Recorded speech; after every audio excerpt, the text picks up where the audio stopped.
Hi guys, welcome back to my channel. I am so pumped about this one.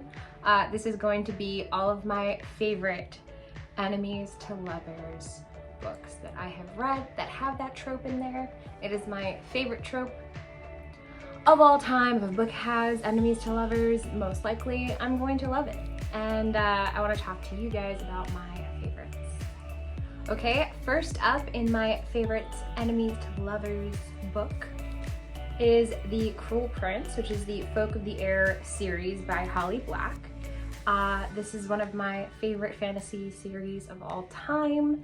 It is epic. The fairy world that Holly Black has created in this is unlike any other. It's so detailed and beautiful, and the way she describes everything, you feel like you're actually there. So basically what this is about is Jude, who is the main character. She and her, I think, two sisters, let me just double check, hold on. Okay, so Jude and her two sisters were stolen away to live in a fairy world, fairyland, from the mortal world, and they're forced to live among the Fae, and the Fae hate the humans, and they treat her horribly. There's Carden, who is the love interest, but you don't love him in this book. You hate him along with Jude, and Jude hates him. But it's like this tension between them because she always talks about how beautiful he is. I actually want to read a quote real quick. It says, "And Carden is even more beautiful than the rest. I hate him more than all the others. I hate him so much that sometimes when I look at him, I can hardly breathe." So it's like, is that hate, or do you just hate to love him? I don't know what it is, but the series in general, there's 3 books. This one, The Wicked King and Queen of Nothing. I highly recommend this series. The Wicked King is my favorite out of the 3, but just the love and the quotes and the angst and the slow burn, it's got everything. And Fae, like, I love anything about the Fae, and Holly Black knows what she's doing when she's writing about the Fae. So yeah, book number 1, Cruel Prince. Coffee break. Okay, my next favorite enemies to lovers book is A Curse So Dark and Lonely by Bridget Kemmerer. Jen, you're embarrassing yourself. Bridget. You can see it there. There you go. It is A Curse So Dark and Lonely, and it is a Beauty and the Beast retelling. And what I love about this one is that you get 2 perspectives. You get Harper's perspective, and I believe, why am I blanking on his name? Ren. His name is Ren. I was blanking on his name, but you get Harper and you get Ren.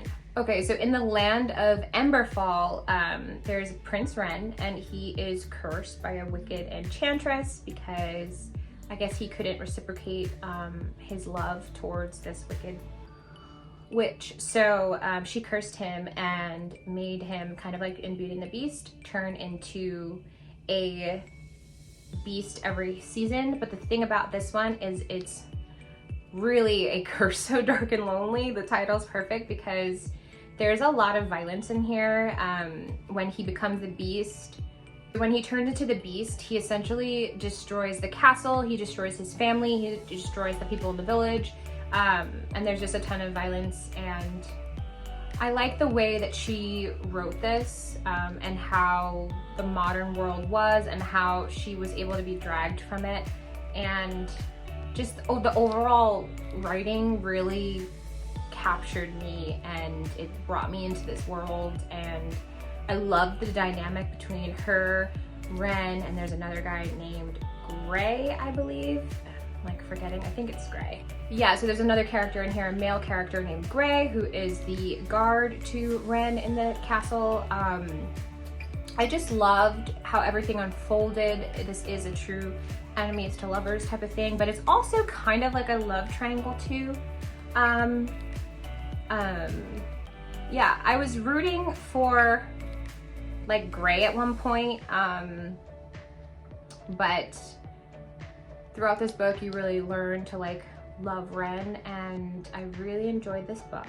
And this is the second book, which is A Heart So Fierce and Broken. I got it from the library, and it is told in Gray's perspective, and other people as well. So yeah, I highly recommend reading these two books. I haven't read this one yet, but I heard it's really good as well. So yeah. Okay, and next up is my favorite book of all time. It is A Court of Mist and Fury, which is the second book in the ACOTAR series, A Court of Thorns and Roses series. This is the actual cover. The cover that I had on previously is like a special exclusive edition cover from the Bookish box, but this is the original cover. I am obsessed with this book. It is probably one of the most perfect books I've ever read, if I'm gonna be completely honest. It tugs on all your heartstrings, puts you through an emotional roller coaster. Before you know it, you finish this book. And I'm a slow reader, and this book, she thick. And I finished her quickly. I think it was like in a week, the first time I read this. I finished her in a week. So, basically, without giving too much away, because this is the second book, in this series, you have Feyre Archeron, and then she has two sisters, Eveline and Nesta, and they kind of grow up poor, and Feyre is in charge of basically feeding her family and hunting for them, and there's a world that's divided. So it's half human, and then the other half is Prythian, which is the world of the Fae. So all the fairies live on that side. And the humans are afraid of the Fae. They think that they're just out to kill them and destroy them. So they steer clear of the wall. But Feyre has to go into the woods near the wall to hunt for her family for food, because they are starving and they don't have money. So she ends up not accidentally, but she sees a wolf, which is basically a Fae that was a shapeshifter. So she knew that it was a Fae and she killed it anyway. And so this is basically like a Beauty and the Beast retelling. So Tamlin, which is in the first book, comes and he wants to take her with him to his kingdom in Prythian as punishment for killing his fairy comrade. And so that's kind of how the story unfolds, is that she's taken prisoner in his kingdom, and it just unfolds from there. But there is another love interest as well, so I don't want to like give too much away, but just read A Court of Thorns and Roses series. Yes, there's so much in this, and the enemies to lovers moment is every moment. It's everything you ever want. So I don't want to give too much away and give you spoilers just in case you haven't read this. But yeah, do it. Okay, and next up is Serpent and Dove, which is one of my favorite books this year. I think this is the favorite, #1 of the year, by Shelby Mahurin. This is another enemies to lovers story. This is Lou LeBlanc is the female main character, and Reed Diggory is the male love interest. And Lou is a witch, and so she lives in Cesarine, and in this area witchcraft is frowned upon, and these they're called chasseurs. It's like considered like they're in France almost, and the chasseurs basically, they try to hunt. They're like witch hunters, and they kill any witches that they find. And yeah, the magic system in this is really, really good. What's really cool about it is that whenever magic is used, it has a smell to it. So it makes it hard for the witches to use their magic, and when they do, they risk being found out.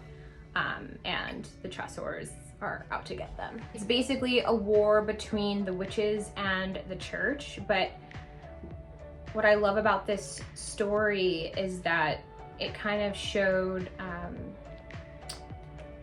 Reed that not all witches are the same and they're not all evil, just like she realizes that not all chasseurs are bad as well, that it's kind of just like this understanding throughout the book.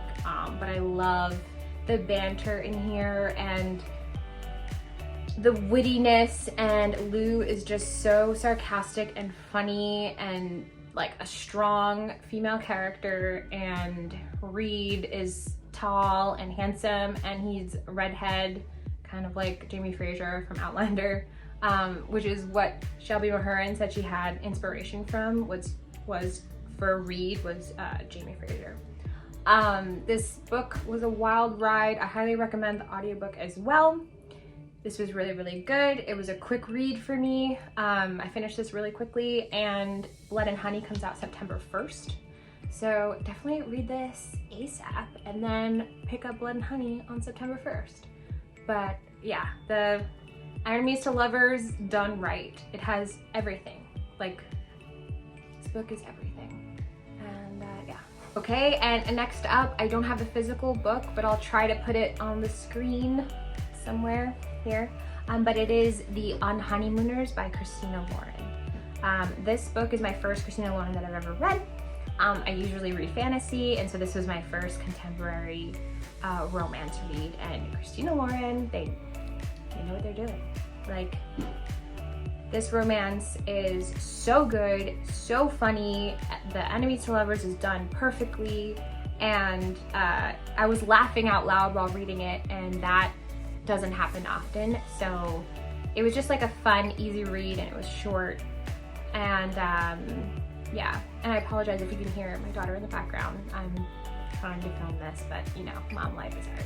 But yeah, so I really enjoyed that book. I also really liked that Olive in the Unhiding Mooners is Latina, which is kind of cool. I could understand some of the things that she was mentioning in the book, so that was kind of cool to relate to. And I loved the character Ethan, the sarcasm, the jokes, the tension. It was gold.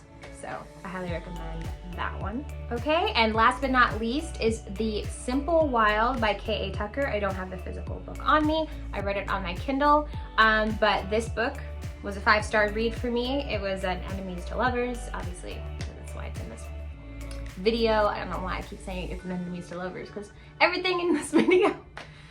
Oh, Jen. Anyway, but the story is about Calla Fletcher, and she has to fly to Alaska to see her father who lives there.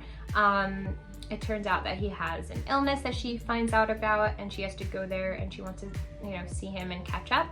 I loved that she was like this blogger type person and into fashion. That's basically like me. I love fashion, and I am a book blogger now. So I just loved like her whole dynamic, and her going into the country almost of Alaska and trying to like rough it a bit. It kind of it was giving me Sweet Home Alabama vibes, which I really, really enjoyed, because that's like one of my favorites. And that also had an Enemies to Lovers trope in there. And there is also Jonah, and Jonah's a hottie, man. He's like a lumberjack, and he's sarcastic, and their banter back and forth was just gold. And yeah, it was just so romantic and cute and sad, and I cried. It was just, I was emotional, but for all of the right reasons. So yeah, I really enjoyed this book. And there's also more, I believe. I think there's, I believe the next one is called Wild at Heart. I don't know if this is like a trilogy or not, and I haven't read Wild at Heart yet. But I look forward to reading that. And I read this one really, really quick. So I highly recommend The Simple Wild by K.A. Tucker. Whew. Okay, you guys, that was it for all of my favorite Enemies to Lovers books so far. On my Bookstagram, I had asked some of my followers what their favorites were, so I'm going to be reading all of those recommendations, and maybe have to do a part 2 if I end up falling in love with any of the recommendations I was given. So I hope you guys enjoyed this video, and if you haven't read any of these, I highly recommend them, especially if you love fantasy. But yeah, I hope you all have a great day and keep on reading. Bye.